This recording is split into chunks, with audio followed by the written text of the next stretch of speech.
원래 굉장히 유연한 비즈니스맨. 근데 그분이 왜 경제 관료들과 대놓고 이 문제를 합니까? 거긴 오히려 대우 자동차에 대한 자신이 있었기 때문에. 나중에 말씀드리지만 한국 경제가 금융위에 들어가기 전인 97년 5월부터 대우차와 GM 간의 자동차 합작 협상이 진행되고 있어서 50 내지 70억 불 정도 들어오는 그 협상이 진행되고 있었으니까 그 당시 김우중 회장이 본인이 전경련 회장을 맡고 있었고 정부에서 구조조정 방침을 정하니까 전경련 회장이 정부 정책을 대놓고 반대는 못합니다. 그래서 정부 정책 틀렸다고 완전히 틀렸다고는 못합니다. 그렇지만 본인의 마음속에서는 이 구조조정으로 가면 한국 경기 안 좋다라는 생각이 있었으니까 어떻게 했냐면 대우는 이 대우차와의 GM과의 합작이 있으니까 구조조정은 우리가 가장 모범적으로 한다. 모범적으로 할 수 있다. 그리고 그 자신감에서 구조조정 정책을 그런 말고 다른 방향으로 가야 된다는 것을 오히려 더 세게 얘기를 할 수 있었습니다. 그런데 결과적으로는 GM과의 그 합작 협상이 이루어지지 않게 되면서 김우중 회장은 김대중 대통령과 국민을 상대로 거짓말하는 기업입니다. 이 합작 협상을 빌미로 오히려 시간을 구조조정하고 질질 끌려고 했던 기업인으로 몰려있습니다. 이 부분에 대한 것이 제가 보기엔 역사가들이 다시 파고 다시 검증을 해야 될 사안이라고 합니다. 저는 김우중 회장의 말로서 제가 이해하는 그 자료로서 설명을 드리고 있습니다. 제일 처음은 이 대우 자동차라는 것이 어떻게 시작됐냐면 대우가 자동차를 하겠다고 하는 것이 아니라 정부가 그 세안자동차가 부실이 돼서 산업은행에 넘어갔는데 해결할 방법이 없으니까 김우중 회장한테 이것을 인수를 해달라고 요청했습니다. 이 당시 김우중 회장은 한국 기계를 인수한 1년이 지난 다음이니까 돈이 별로 없었습니다. 그런데 이제 김우중 회장의 얘기는 이날 전망이 보이지 않아 엄두가 나지 않았지만 자동차 산업을 배워보고 싶다. 왜냐하면 자동차가 굴러다니니까 그게 방법이 없거든요.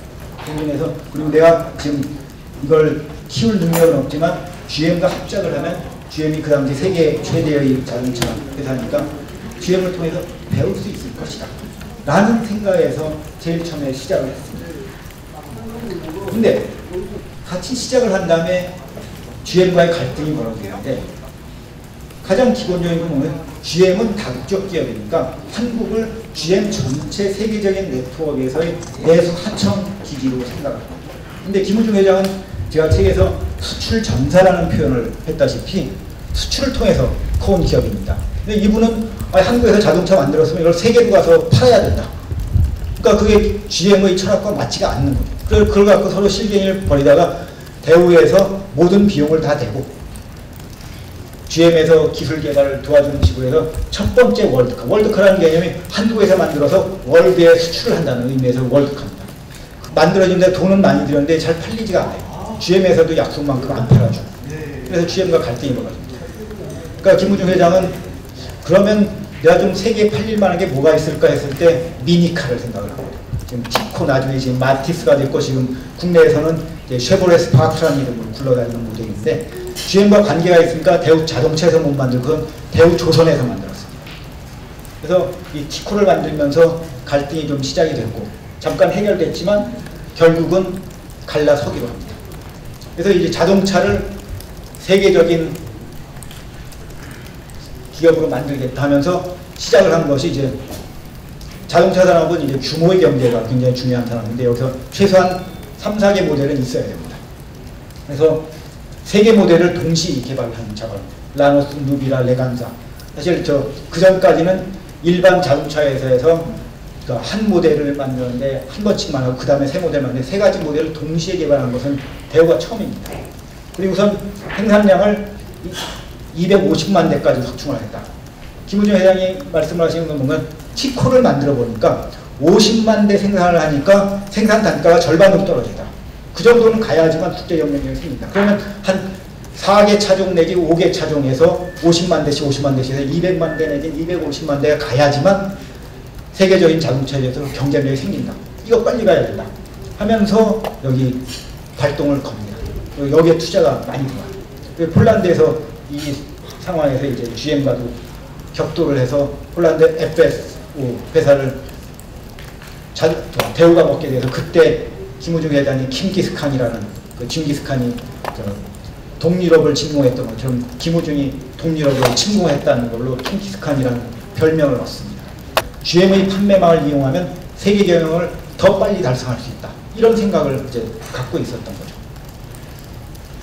그런데 그동안에 이게 대우 자동차 관련 나온 국내의 언론 보도나 문헌을 보면 이 과정이 거꾸로 이렇게 있습니다.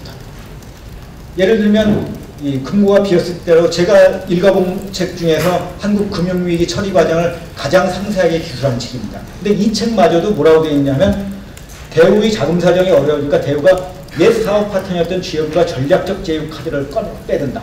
대규모 외자 유치로 정부의 구조조정 압박을 넘길 수 있으리라는 포석이었다.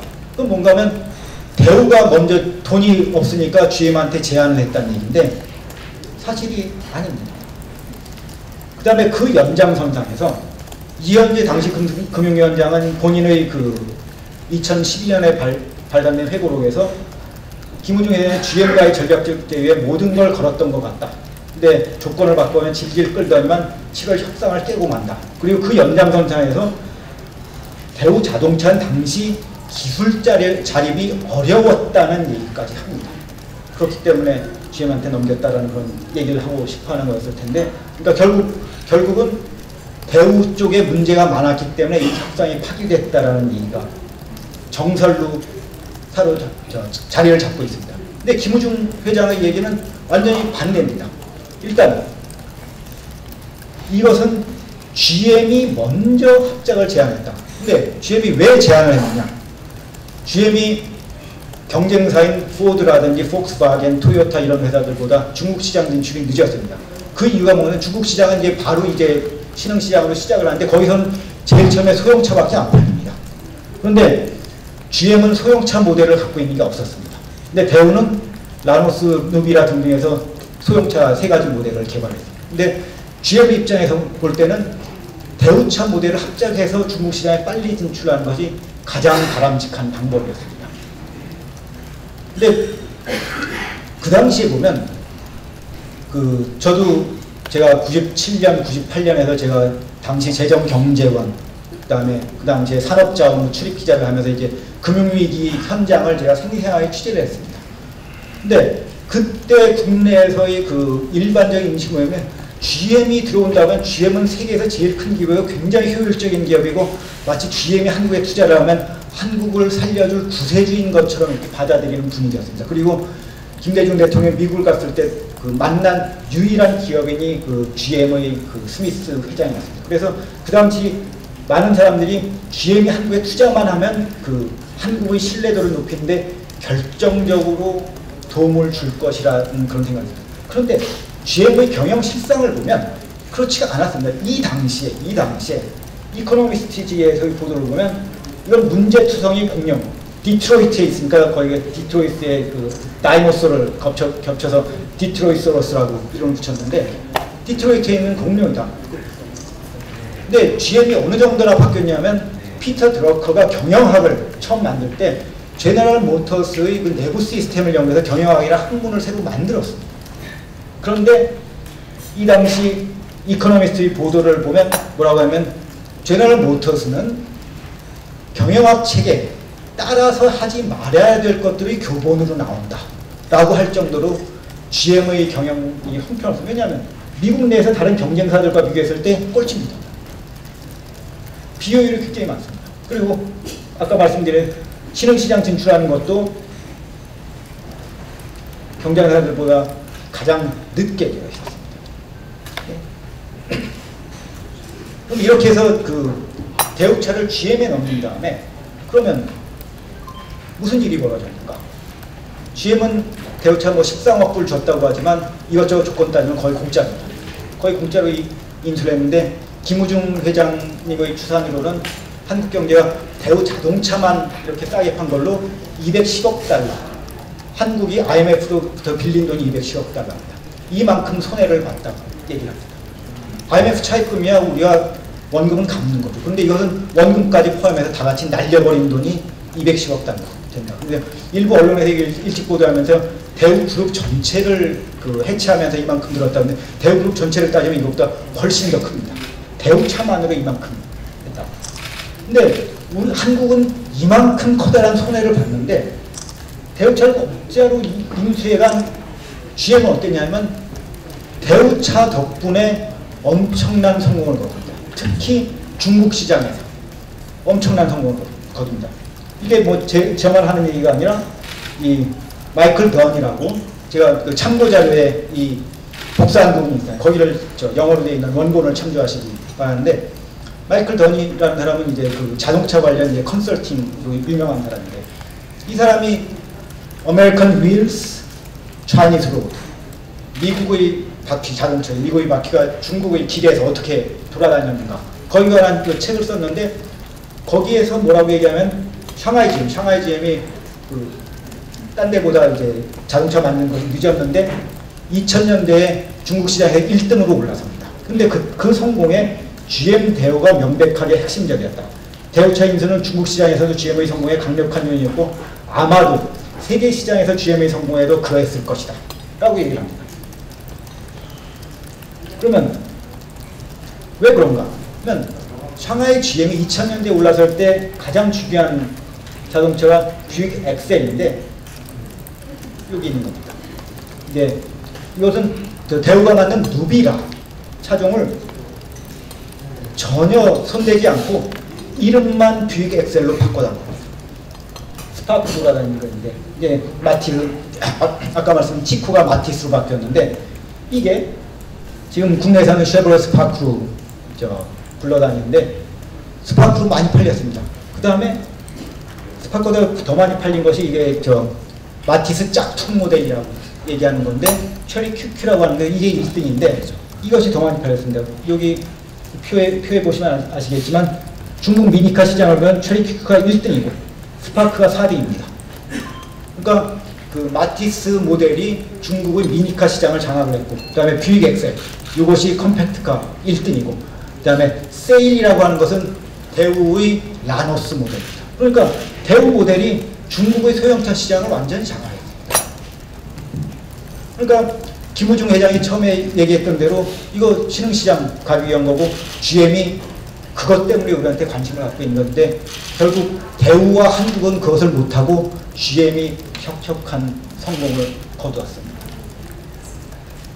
그리고 단순히 중국뿐만 아니라 세계적으로도 GM의 성장하는데 대우차가 핵심 고리라는 표현입니다. 이건 딴 사람이 얘기한 것이 아니라 대우 GM의 마케팅 책임자 앨런 베이티라고 하는 분이 얘기하는데 GM에게 아시아에서는 본격적인 매출 성장, 유럽에서는 가격 대비 가치로 경쟁하는 부분에서 기회를 제공했다. 그러니까 이 올라간 수치라는 것이 다 GM 대우에서 나오는 게 덕분이에요. 그래서 이게 단순히 중국뿐만 아니라 세계적인 확장의 린치핀, 핵심 고리 역할을 했다라는 얘기까지 대우 GM의 사람이 스스로 합니다. 그런데 이런 부분들이 국내에 거의 알려지지 않았습니다. 그런데 지금은 다시 어떻게 되는가? 이 대우 GM이 이제 GM 한국으로 이름도 바뀌었죠. 그러면서 김우중 회장이 GM과 싸우면서 월드카를 냈는데 그 월드카를 만들기 이전의 시절로 복귀하고 있습니다. GM이 이제 중국 시장이 커지고 점점 세계적인 많이 확충되니까 이제 한국은 이제 전 세계가 아니라 국내 시장 위주만 하고 딴 데로 생산 및 연구 개발 기지를 옮깁니다. 그러다 보니까 지금 부평 공장, 군산 공장 계속 짝을 하고 있죠. 그러니까 김우중 회장 얘기가 그 전에 한국 내수만 하던 옛날 시절로 돌아갑니다. 그 과정에서 국내 고용도 줄어들고 국내 기술력도 떨어집니다. 그래서 김우중 회장이 이것이 그 당시 금융 중심으로만 생각하던 사람이 산업에 대해서 무지하기 때문이다. GM만 들어오면 국내에서 현대와 GM의 경쟁 체제가 돼서 잘 될 거라고 하는데 GM은 그렇지가 않습니다. 대우가 있었으면 국내에서도 생산을 계속 늘리고선 세계로 확장을 하면 GM은 다르거든요. 국내에서 빨아먹을 거 다 빨아먹고 자신들의 그 세계적인 전략에 따라서 또 옮겨가요. 그것이 영국에서도 마찬가지로 벌어졌습니다. 영국 정부가 로버를 BMW에 그런 비슷한 생각을 갖고 팔았습니다. 근데 BMW 세계 전략이 달라지니까 로버 다시 그냥 팔아넘겼습니다. 영국의 자동차 산업이 없습니다. 그 다음에 단순히 이것만 버려지고 있느냐, 그 당시 GM한테 넘기면서 정말 이것은 대우밖에 못하는 건데 버려진 것들이 많이 있습니다. 폴란드 공장. 폴란드 공장은 원래 GM이 뭐 8년 동안 공을 들였는데 대우가 그걸 낚아챘다고 그러는데, 왜 GM이 하려고 했는데 그게 안 됐냐면, GM은 인수하면 인력을 80% 줄이겠다고 했습니다. 그 왜 그런가 하면 GM은 유럽에 다른 공장들이 있습니다.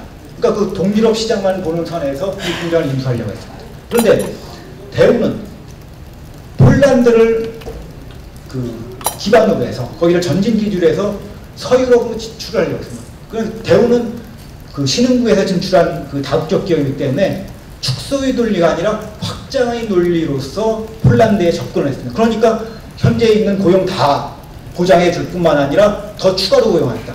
생산시설도 더 투자해야겠다. 그러니까 폴란드 정부한테는 대우한테 줄 수밖에 없죠. 그런데 이렇게 해서 폴란드 자동차 공장을 얻었는데, GM이 인수하고 나니까 이것은 GM한테 필요가 없습니다. 그래서 GM이 이걸 버리려고 하니까 폴란드 정부에서 한국 정부에게 우리가 3억 8천만 달러를 낼 테니까 당신네들도 돈을 내서 이걸 좀 제발 좀 살리자 했는데, 한국 정부가 거기에 답변을 안 했습니다. 왜냐하면 GM에 넘기는 것이 정부의 정책 방향으로 정하니까 한국 정부 입장이 GM의 입장과 똑같아졌습니다. 이거 얼마나 커다란 성질입니까? 그 다음에 이란 법인이 보통 저도 몰랐는데 여기가 1200만 달러밖에 투자하지 않았는데 몇 년 사이에 1억 달러, 자산 1억 달러로 급성장을 했습니다. 근데 이 이란 비즈니스는 대우밖에 못하는 비즈니스입니다. 왜냐하면 이란은 그 당시, 지금도 그렇지만 미국의 경제 제재 대상국이었어요. 그러니까 미국 기업은 여기 갈 수가 없습니다.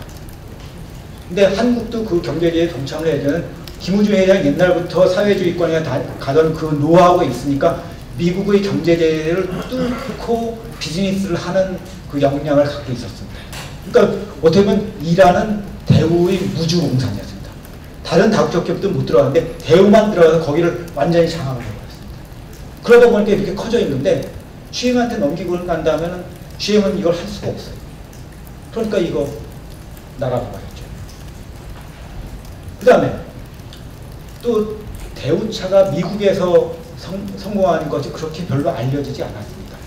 대우에서, 미국에서는 준중형으로 되어 있는 레간자, 이것이 크게 성공을 했는데, 1999년에 미국, 이것도 참고자료가 있습니다. 참고자료 주신 것을 보시면 되는데, 대우의 레간자가 렉서스, 세턴, BMW에 이어서 미국에서 소비자 만족도 4위에 올라갑니다. 그러면서 이제 그 전부터 대우차는 제일 혼자다라는 얘기가 미국에서 계속 있었고, 그리고 그룹이 해체로 내몰리고 세계 시장을 휘젓던 대우인들이 실패한 경영인, 더 나아가 전과자료까지 낙인 찍히며 지난 15년 동안 살아온 것을 생각하면 맺혔던 한이 더 쓰라리게 엄습해올 것이다. 저는 이렇게 적었습니다.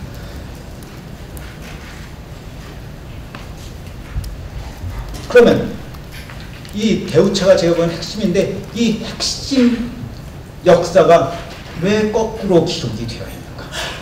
왜 거꾸로 기록이 되어야 합니까? 그 이유는, 출발은 김우중 회장과 김대중 대통령의 관계에 봐야 됩니다. 김대중 대통령은 1997년 대통령 후보 시절에 세 분이 그때 경합을 했는데, 그 세 명 중에서 유일하게 김영삼 대통령 때 한국이 IMF 체제에 들어갔는데, 물 좀 마실까요? 물 좀 갖다 주시면 좋겠는데. 물 좀 갖다 주실 수 있습니까?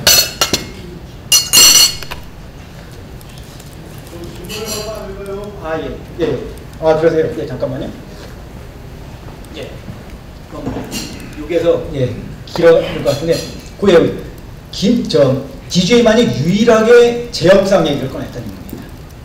네.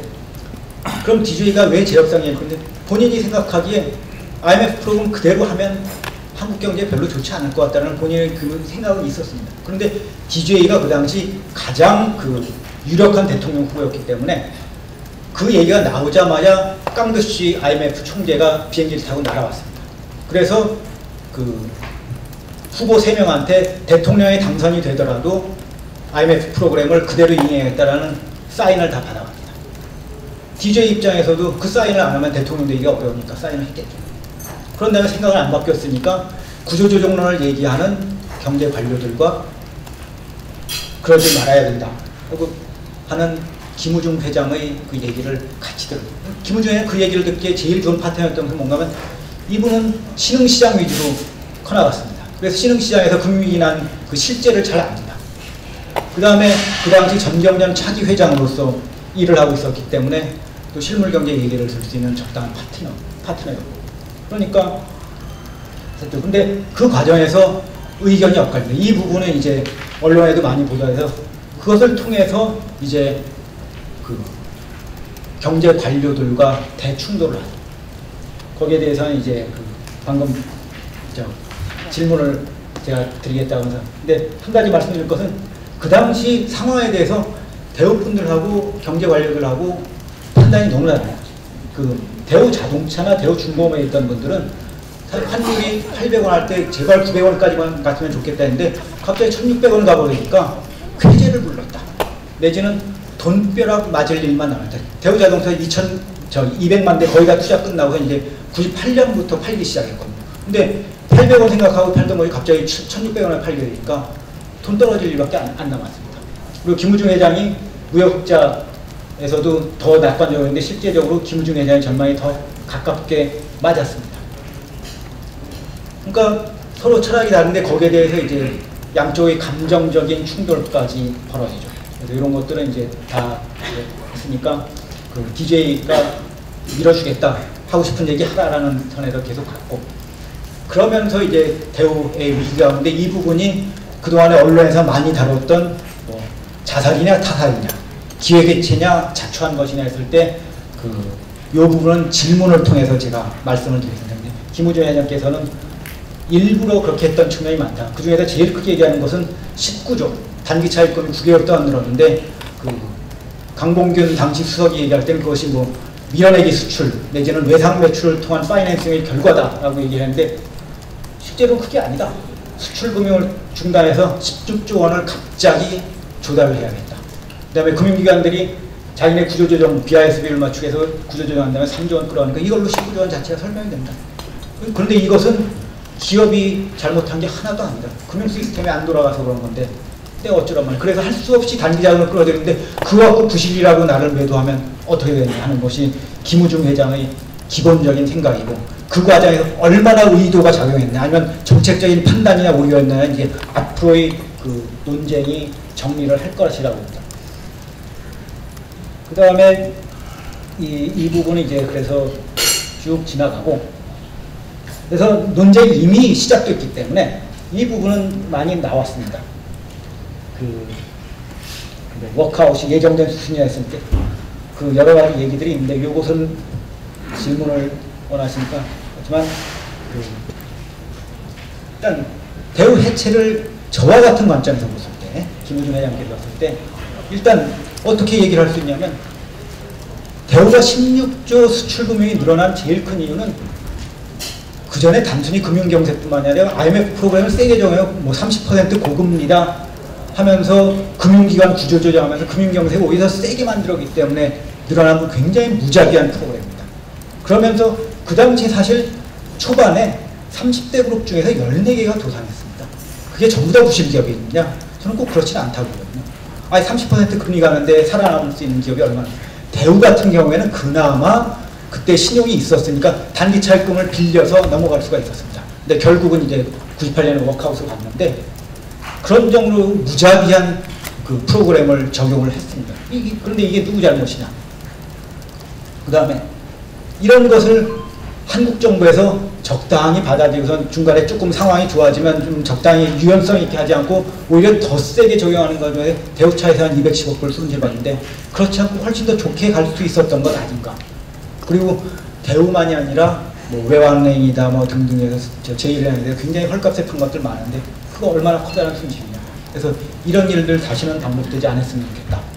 그리고 그 당시에 이제 단기 금융자본의 논리로 산업자본을 막 이제 치다 보니까 전체적으로 단기 금융자본 논리가 득세했습니다. 그래서 저는 그런 것들이 전체적으로 현재의 그 양극화라든지 단기 성과주의 등등의 그 원인이라고 생각하는데, 저는 그런 면에서 한국의 혼을 빼앗기던 시기라고 생각을 합니다. 김우중 회장께서는 그 당시에 전부 자신감을 상실했다 이런 말로 표현을 했습니다. 그리고 그게 한국에서 제일 큰 문제다. 그리고 그 과정에서 제조업 투자 이상의 등한시대가 죄악시까지 됐습니다.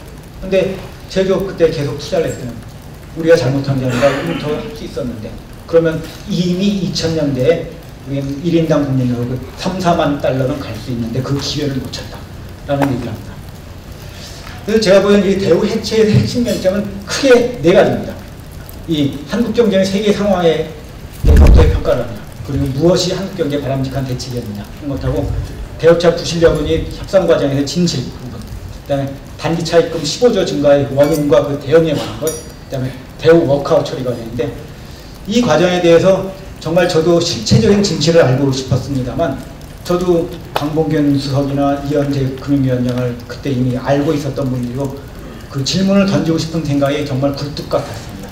그런데 일단 기본적으로 이 책은 대화록으로 되어 있기 때문에 그런 반론을 쓰기가 적당하지 않고, 그 다음에 좀 비밀스럽게 진행을 했기 때문에 그분들한테 질문을 할 수가 없었습니다. 그래서 제가 그동안 하고 싶었지만 그분들께 드리지 못했던 질문을 여기에 오신 분들이 이 기자 간담회 끝난 다음에 이분들께 좀 직접 드려줬으면 좋겠습니다. 공통질문은 이 경제 상황 판단과 국부 유출 논쟁에 대해서 과연 지금 15년을 돌이켜봤을 때 어떠세요? 그분들도 그 당시에는 이것이 한국 경제를 살리는 길이라고 생각하고 했을 가능성이 저는 크다고 생각합니다. 그렇지만 15년 지나서 돌이켜보면 정말 잘했다고 생각합니다. 그 다음에 부채율 200%, 이걸 통해서 도대체 한국이 무엇을 얻었는가? 아까 저는 말씀드렸지만 기업 부채가 가계 부채로 이전했을 뿐인데, 가계 부채 많이 갖고 있는 게 기업 부채 갖고 있는 것보다 훨씬 더 나쁜 거다라는 생각을 갖고 있는데 어떻게 생각을 하시는지 그 부분 좀 여쭤봐 주시고, 그 다음에 이현재 위원장께는 본인의 회고록에서 GM이 조건을 바꿔가면 질질 끌더니만 98년 7월에 협상을 깨고 만다 라고 하는데, 대우분들은 GM이 협상을 깬 적이 한 번도 없다 라고 얘기합니다. 그러면 이 위원장은 도대체 무슨 근거로 이런 말씀을 하셨는지 이거 좀 여쭤봐 주셨으면 좋겠습니다. 그 다음에 대우자동차가 기술 자립이 어려웠다라는 그런 말씀을 하셨는데, 대우가 워크아웃이 확정이 된 다음에 GM이 이현재 금융감독위원장 앞으로 비밀 인수 의향서를 봅니다. 이거 참고자료로 8번으로 그 영문 원본이 있습니다. 그것을 보시면 확인할 수 있는데, 여기에 GM이 뭐라고 하면 50 내지 60억 달러의 기업가치 인수하겠다. 우선 거기에 대우와 GM차 간의 보안성과 시너지와 관련해서 대단한 기회가 있다라는 표현을 썼습니다. 그럼 GM 입장에서는 판매망 다 갖고 있습니다. 대우차가 어떤 면에서 시너지를 주냐면, 유일한 것은 대우의 3개 소형 차종인데, 그거가 우선 과연 GM조차도 이렇게 얘기를 하는데, 이현재 위원장께서 이 편지를 받았으면서 어떤 근거로 대우자동차가 그 당시에 기술력이 없어서 자립할 수가 없었다 라고 지금까지도 말씀을 하시는지 그것 좀 대신 여쭤봤으면 좋겠어요. 그 다음에 본인은 GM을 만난 적이 한 번도 없다고 그러셨는데, 어떤 경위로 이 의향서가 이현재 위원장께 전달이 됐는지, 그 다음에 이에 대해서 어떻게 응대를 하셨는지에 대해서 저 대신 질문을 해주시면 고맙겠습니다. 그 다음에 요 3, 4, 5는 이제 소위 기획해체론과 연결되는 건데, 그 빅딜 관련해서 나중에 회고록에서 빅딜이 되더라도 워크아웃에 넣을 수밖에 없었다. 강봉균 수석도 나중에 하신 말씀이 솔직한 심정이 나중에 워크아웃에 넣는 한이 있더라도 빅딜은 이루어졌으면 하는 것이 솔직한 심정이었다 라고 얘기를 하는데, 그러면 대우한테 빅딜러를 권하기 전에 대우를 워크아웃에 넣겠다는 생각을 이미 갖고 있었던 것이 아닐까. 이거 제가 보기엔 김우중 회장이 이건 기획해체라고 주장하는 굉장히 커다란 큰 겁니다. 그러면 이 생각을 갖고 있었으면서 그러면 이현재 위원장이나 강봉임 수석은 왜 그러면서 빅딜을 그렇게 세게 중용을 했는가. 그 다음에 네 번째, 7.19 유동성 대책 관련해서 김우중 회장 측에서는 13조 원 사재 및 그 담보를 내놓고선 10조 원 자금을 지원을 받고 8개 계열사 경영을 보장을 받는다고 했는데 왜 처음에 4조 원만 지원을 해줍니까? 그 당시 대우의 당좌에 들어와서 바로 그냥 돈을 집어넣자마자 나가야 할 돈이 4조 원이었습니다. 그래서 4조 원만요, 4조 원 나간 다음에 그 다음에 또 들어오는데 막지 못하고 그럼 대우 다시 또 유동성 위기 시작이 됩니다. 근데 왜 4조 원만 줘? 10조 원 주겠다고 하면서 그거 대우 주겠다고 겉으로 말만 하고선 죽이기 위한 거 아니냐라는 것이 김우중 회장 쪽의 얘기입니다. 그러니까 그리고선 특히 이 합의를 한 다음에 그 대우와 김우중에 부정적인 발언을 살려주겠다고 했으면 좋게 얘기를 해줘야지 왜 즉각적으로 부정적 발언을 내놨는가. 거기에 대해서 저 대신 좀 여쭤봐줬으면 좋겠습니다. 그 다음에 김우중 회장이 해외에 출국한 다음에 실사 결과를 발표하는데 자산에서 30조가량이 빠진다 라는 그 실사 결과가 나오는데 거기에 대해서 이현재 위원장의 회고록에서 나는 그거 잘 모르는 일이었는데 이런 말씀하십니다. 무척 공교로운 일이다. 발표가 경솔했다. 근데 어떻게 그 당시 금융감독위원장 모르게 자산실사 발표가 나갈 수 있었는지 그것을 여쭤봐주면 제가 보기엔 이 세 가지가 기획해체론을 주장하는 큰 겁니다. 저는 이것이 전체 대우해체에서 중요한 얘기는 아니지만 그래도 지금 논쟁이 되고 있고 사실은 밝혀야 되니까 이 부분은 여러분들이 저를 대신해서 사실을 밝혀주시기 바랍니다. 그 다음에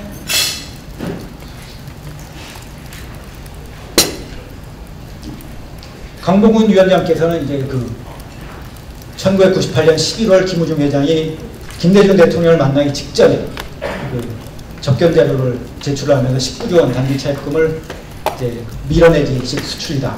아니면 나중에 외상 매출이라는 얘기가 워크아웃 자료에까지 들어가는데 그 당시 그러면 대구에서 계속 수출 금융을 풀어달라고 정부에다 건의서도 내고 요청을 했는데 16조 원이라는 돈이 수출 금융 때문에 갑자기 생겼다는 것을 모르고 계셨는가? 만약 알고 계셨는데 밀어내기식이다, 외상 매출이다 이렇게 말씀을 했던 대우 측 분들은 뭐라고 얘기하면 그건 대통령이나 국민에게 거짓 보고를 한 것이다 라고 주장을 합니다. 그러니까 이 부분에 대해서 어떻게 생각을 하시는지 저 대신 여쭤봐 주시기 바랍니다. 그 다음에 2005년 김우중 회장이 재판을 받기 위해서 귀국을 할 때 웹사이트에 올린 글에서 강봉균 당시 의원이 그 대우를 구제하는 것은 관치금융의 부활이다. 그래서 선택은 부도를 내고 파산하겠느냐 아니면 워크아웃으로 몰고 가냐 둘밖에 없었다고 그러는데 그러면 7.19 대책을 할 때는 이 두 가지도 아니었었거든요. 워크아웃도 아니고 부도 내는 것도 아니고 13조 원 사재와 담보를 내놓으면 10조 원 지원해서 8개 계열사를 경영할 수 있겠다고 했는데 이것은 파산시키는 것도 아니고 워크아웃도 가는 거 아닌데 어떻게 그 당시에는 대우 측에 이런 약속을 할 수 있었는지 거기에 대해서 저 대신 질문을 해주시면 고맙겠습니다. 그리고 시간이 많이 갔으니까 저는 제 그 프레젠테이션 이 정도 거의 마치려고 하는데 세계 경영에 관해서 저는 개인적으로 이 책에서 대우 해체에 대해서 처음에는 관심이 몰리지만 더 오래 역사적으로 남을 것은 대우의 세계 경영입니다. 그래서 오늘 오후에 열리는 대우 특별 포럼에서는 이 세계 경영을 중심으로 그때 말씀을 드리려고 합니다. 그래서 그 세계 경영이 어떤 의미를 갖고 저는 21세기에도 한국이 먹거리를 위해서는 꼭 갖고 가야 되는 전략이라고 저는 생각을 하고 이것을 통해서 주는 함의가 굉장히 많다고 생각하는데 관심 있는 분들은 저녁 때 대우 포럼에 가서 자세한 얘기를 들어주시기를 부탁드립니다. 거기에 대한 대우와 김우중이라는 분이 갖고 있었던 굉장히 독특한 경쟁이었습니다. 그리고 언론에서 많이 소개했지만 김우중 회장의 남북 협상 했는데 저는 김우중 회장이 아까 세계를 경영하는 민족주의자라고 얘기했는데 보통 분들은 이제 아니 장사꾼이 어떻게 그럴 수가 있어 그런 얘기를 계속 생각을 할 때 제가 그렇지 않다는 저도 처음에 그런 생각을 했을까 않다는 그런 얘기를 중간중간 넣지만 책을 쭉 읽으시면 이 대북 특사로 일하는 장면에 가면 저는 많은 독자들께서 아 정말 이 사람 민족주의자구나 하는 그런 생각을 하게 될 것이라고 저는 생각을 합니다. 그 다음에 다른 얘기도 있고 정치자금 얘기도 보도가 많이 됐고 잠깐 그리고 저는 또 강조하고 싶은 것이 마지막 시간 됐습니다. 김우중 회장님께서 지금 여생에 마지막으로 하는 그 평생의 사업에 대해서도 좀 관심을 기울여 주셨으면 하는 생각입니다. 김우중 회장님께서 2012년에 처음 저를 만나자고 했을 때 그때 자꾸 미래에 대한 얘기를 했는데 과거 얘기를 하려는 것이 아니라 이런 아이디어를 갖고 있는데 어떻게 생각하느냐 이 얘기를 묻고 싶은 게 제일 커다란 거였습니다. 그러면서 뭐 세계 경제나 한국 경제에 대한 그런 얘기를 하고 그랬는데 그래서 2012년부터 시작을 하셨습니다. 저는 그 글로벌 YBM 이 청년 사업가를 해외에서 키우는 것이 저는 굉장히 뜻있는 일이라고 보는 게 뭔가 하면 첫 번째는 2000년대 초부터 한국에서 청년 실업 문제가 나왔고 그것을 대책을 마련해야 된다라는 얘기가 계속 나왔지만 정말 구체적인 대책이라 나온 것은 한 번도 없습니다. 근데 김우중 회장은 조그만 규모지만 작은 규모지만 실질적인 대책을 내놨습니다. 아니 국내에서 그럼 자리가 없다면 서로 치고받고 싸우지 말고 세계는 넓으니까 여기 나와서 세계에 나와서 니네들이 직장을 찾아라. 그리고 나는 대우 사람들을 세계에서 활동하도록 다 했던 경험이 있으니까 우리의 경험으로 너희들을 대우맨처럼 조련시켜주겠다. 그래서 연 것이 글로벌 YB입니다. 저는 이것이 현재 한국의 청년 실업 문제나 여러 가지로 주는 의미가 굉장히 많다고 생각하니까 관심을 많이 기울여주시길 바라고 그리고 특히 김우중 회장이 세계는 넓고 할 일을 많다를 냈을 때 그 부제가 내 사랑하는 젊은이들에게 이분이 젊은이들에 대한 생각이 굉장히 특별합니다. 제가 명색이 교수라고 해서 젊은 사람들 많이 상대하고 가르치는 일인데 저보다 훨씬 더합니다. 그 패션이라든지 이런 것. 그리고 김우중 회장을 제가 이렇게 보면 정말 깐깐한 훈장 같은 그런 느낌을 주시는 겁니다. 그래서 대우인처럼 조련, 그러다 보니까 대우 사람들이 펄펄 세계를 돌아다닐 수가 있었던 겁니다. 그래서 여기에 대해서 많은 관심을 기울여주시길 바라고 그 다음에 단순히 젊은이들뿐만 아니라 지금 50대, 60대 경제개발의 경험을 갖고 있는 은퇴 세대도 세계로 나가라. 왜냐하면 경제개발의 경험은 특히 신흥국에서는 한국을 했고 성공한 사례가 있으니까 이것이 굉장히 귀중한 경험이고 인정을 받는다. 그럼 국내에서 정부 보조금 받고 자식들한테 돈 받으려고 하지 말고 나가서 네가 벌어라. 한 10년은 벌 수 있다. 벌고 들어오면 그 사이에 저축한 것도 쌓일 테고 노후가 훨씬 더 잘 보장되고 할 일도 있으니까 훨씬 더 떳떳한 것 아니냐. 그런 메시지를 아직도 세계는 넓고 할 일은 많다고 던집니다. 그런 면에서 이제 마지막은 이제 한 가지 아까 제일 처음에 구조조정 얘기를 했는데 저는 이 대우를 얘기를 내놓는 것이 한국의 경제사에서 굉장히 중요한 일이라고 봅니다. 그 당시 구조조정론이 현재의 한국 경제의 정사로 잡혀 있습니다. 그러면 구조조정론이 만약 맞다면 한국 경제가 그 전에 굉장히 커다란 문제가 있었고 구조조정에 성공을 했으면 경제가 굉장히 좋아져야 될 거 아닙니까? 그러면 구조조정론으로는 그 전에 성공한 거 제대로 잘 설명을 못하고 지금 저성장에 빠진 거 또 제대로 설명을 못합니다. 이 산업화 민주화 세계화 구조조정의 저성장 과정을 일관적으로 해석할 수 있는 것은 저는 구조조정론은 아니라고. 그러면서 한국 경제사를 다시 해석을 해야 되고 그 다음에 한국이나 세계적인 기업인들인데 너무 여기에 관심을 기울이지 않습니다. 경영학자들 굉장히 많이 있지만 기업과 기업인을 구체적으로 연구하시는 분들 별로. 그러다 보니까 그 기업과 기업인에 대한 부정적인 인식이 굉장히 많다. 뭔가 잘못되면 전부 다 기업인 잘못으로 몰아칩니다. 그런데 기업인들에 대해서 모르니까. 근데 이 부분에서 그 한국의 성공했건 실패했던 기업인들에 대한 저는 재평가가 이루어져야 된다는 것입니다. 그 다음에 장기 투자. 대우조선 같은 경우 성공하는데 거의 20년 걸렸습니다. 그 과정에서 김우중 회장이 이자만 7천억 원 냈습니다. 그 다음에 대우조선 살린다면서 다시 그 사재 포함해서 대우 그룹의 자산 7천억 원 또 집어넣었습니다. 그러면서 살려서 지금 이렇게 된 겁니다. 그런데 조금 재무제표 나빠지고 처음에 투자 많이 들어갈 거라서 이거 부실이라고 하면 어떤 미친 기업인이 그런 장기 투자를 합니까? 근데 그런 장기 투자가 있어야지만 경제가 성장합니다. 그러면 97년, 98년에 새로 도입한 틀은 그 장기 투자를 굉장히 억제하는 시스템을 만들었습니다. 앞으로 한국 경제가 더 성장을 하면 저는 장기 투자를 위한 그 시스템 다시 만들어야 됩니다. 그것과 관련해서 대우 세계경영이라는 것은 진취적으로 신흥시장에 나가서 개척을 한 겁니다. 그리고 거기에 성공하다 보니까 계속 자신감이 생겨서 계속 딴 데 진출한 건데 그거 21세기 중국이 미국보다 조금 있으면 더 커지고 인도가 지금 추세 유지하면 21세기 중반에 인도보다 더 커집니다.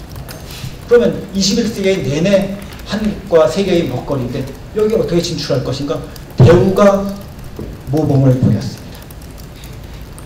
저는 그렇기 때문에 대우의 세계경영 사례나 거기서 사람들이 모든 것은 사람이 아닌 사람들이 무슨 생각을 해 무엇을 했는지가 주는 의미가 굉장히 많다고 생각합니다. 긴 시간 고맙습니다.